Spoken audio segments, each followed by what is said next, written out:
प्रदेश में जन दर्शन कार्यक्रम के बाद प्रदेश के मुखिया अब जनता की समस्याओं का समाधान करने के लिए जनता के बीच सुशासन त्योहार मना रहे हैं। बता दें कि सुशासन त्योहार में अब तक पूरे प्रदेश में से 40 लाख से ज्यादा आवेदन जनता द्वारा भेजे गए हैं, जिनका समाधान करना अब सरकार के लिए एक बड़ा चैलेंज बन चुका है। वहीं आवेदनों को लेकर अब प्रदेश की राजनीति गर्मा चुकी है। सत्ता पक्ष एक और इसे जनता का सुशासन बताकर जनता की समस्याओं का समाधान करने का दावा कर रहा है, तो वहीं विपक्ष सुशासन त्योहार पर सवाल खड़े कर रहा है। विपक्ष का साफ तौर पर कहना है कि प्रदेश के मुख्यमंत्री जनता के बीच पहुंचकर उनकी समस्याओं को एक विभाग से दूसरे विभाग तक केवल भेजने का काम कर रहे हैं। ऐसे में जनता की समस्याओं का समाधान नहीं, केवल जनता का मन बहलाने का काम सरकार कर रही है। इसी पर देखिए हमारी ये खास रिपोर्ट। जन दर्शन कार्यक्रम के बाद अब सरकार सुशासन त्योहार के जरिए प्रदेश की जनता से सीधा संवाद कर रही है। गांवों से लेकर शहरों तक कैंप लगाकर जनता की समस्याएं सुनी जा रही है और समाधान की प्रक्रिया भी जारी है।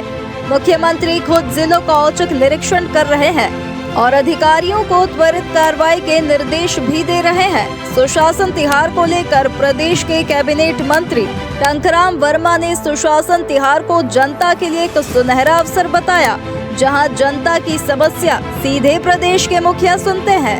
साथ ही कहा कि प्रदेश के कोने कोने से 40 लाख से ज्यादा आवेदन आए हैं और उनका समाधान सरकार लगातार कर रही है। ये माननीय मुख्यमंत्री जी का एक अभिनव पहल है।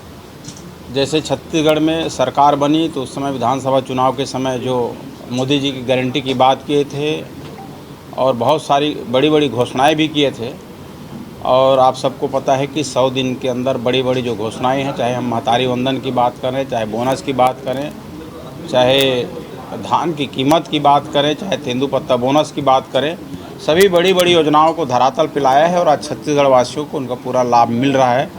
फिर भी हमारे माननीय मुख्यमंत्री जी ने सोचा कि क्यों ना हम गांव तक पहुँचे, लोगों तक पहुँचे, उनकी बातों को सुने। इस विचार के साथ ये शिविर का आयोजन है और ये सुशासन शिविर में लोग पहुँच रहे हैं। पूरे मंत्री अपने अपने क्षेत्र में जा रहे हैं, विधायक भी जा रहे हैं, सांसद भी जा रहे हैं, और ये शिविर जो है, सुशासन शिविर जो है, केवल आवेदन नहीं ले रहे हैं बल्कि आवेदन के साथ वहाँ पे उनका निराकरण भी हो रहा है। ये 3 चरणों में हो रहा है। पहले चरण में आवेदन लिए, दूसरे चरण में परीक्षण हुए और तीसरे में उसका निराकरण। तो वहीं सुशासन त्योहार पर कांग्रेस प्रदेश अध्यक्ष दीपक बेज ने तंज कसते हुए कहा कि अगर कोई पोर्टल हो जिसमें जानकारी मिल जाए कि अब तक सुशासन त्योहार में कितने आवेदनों का समाधान किया है। मुख्यमंत्री केवल और केवल शिकायतों को एक जगह से दूसरे जगह भेज रहे हैं, परंतु समस्या जस की तस बनी हुई है। अब शायद कहीं पोर्टल अगर होगा तो हमें भी बता दीजिए कि कहीं पोर्टल में हम लोग भी चेक कर लेते हैं कि 40 से 42 लाख आवेदन आया है, इतने आवेदन पे निराकरण हुआ है। भाई देखिए, कान इधर से पकड़ो या उधर से पकड़ो, विष्णुदेव साई जी क्या कर रहे हैं, उनके मंत्री क्या कर रहे हैं, इस विभाग का आवेदन को संबंधित विभाग को भेज दे रहे हैं और ये बोल दे रहे हैं कि समाधान हो गया, ठीक है, कार्रवाई हो गई।